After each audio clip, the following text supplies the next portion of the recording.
আজ আমরা সকাল সকাল বেরিয়ে পড়েছি নৈহাটির বড় মার কাছে।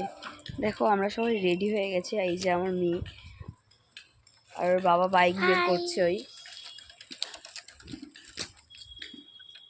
আমরা এখন যাচ্ছি বড় মার কাছে। আমরা ট্রেনে উঠে পড়েছি, এখন যাব বড় মার কাছে। আমার চুলগুলো দেখো কি অবস্থা হয়ে গেছে, ট্রেনে এত ভিড়।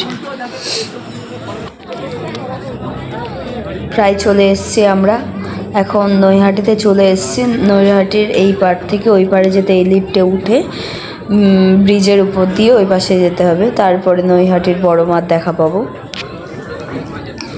খুব কাছাকাছি বড় মার মন্দির। এই ব্রিজটা পার করে স্টেশন থেকে নামলেই এই যে নৈহাটি স্টেশন। নৈহাটি থেকে এই যে কিছু খুব কাছাকাছি বড় মার মন্দির। পাশে দেখো স্টেশনের পাশে সব ফুল মালা অনেক কিছু মিষ্টি টিষ্টি বিক্রি হচ্ছে, কারণ মন্দিরটা খুবই কাছাকাছি স্টেশন থেকে। হ্যাঁ,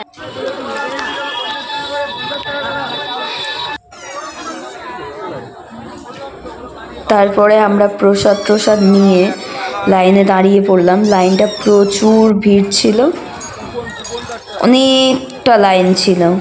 সেই ঘাটের কাছ থেকে মন্দির পর্যন্ত খুব বড় লাইন। তারপরে প্রায় আমরা মন্দিরের কাছে চলে এসেছি। মন্দিরের কাছে এসে এই যে দেখো মন্দিরের কাছে চলে এসেছি। আর ওই যে বড় মার ছবি, বড় পিকচার।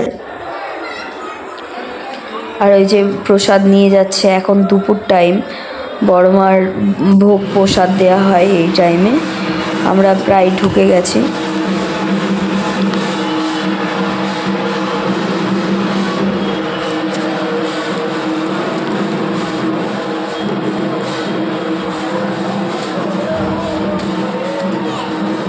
দেখো কত ভিড়। এইখানে 7 বার ঘুরে ঘুরে তারপরে বড় মার কাছে যাওয়া হয়। এই যে ঘুরে ঘুরে ঘুরে ঘুরে আমরা নিয়ে গেছিলাম একটা বেনারসি শাড়ি। ডালা নিয়ে দাঁড়িয়ে আছে, বাড়ি থেকে বেনারসি শাড়ি মায়ের এক বন্ধুকে নিয়ে এসেছিলাম, সেটাও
দেখো এবারে দেখাতে পারবো যে মায়ের মুখটা কত সুন্দর। এই যে একদম কাছাকাছি চলে এসেছি। এবারে আমরা ওই যে পুজো দেওয়া হচ্ছে। এখন আমরা বাড়ি চলে আসছি, স্টেশনে বসে আছি। Tata bye.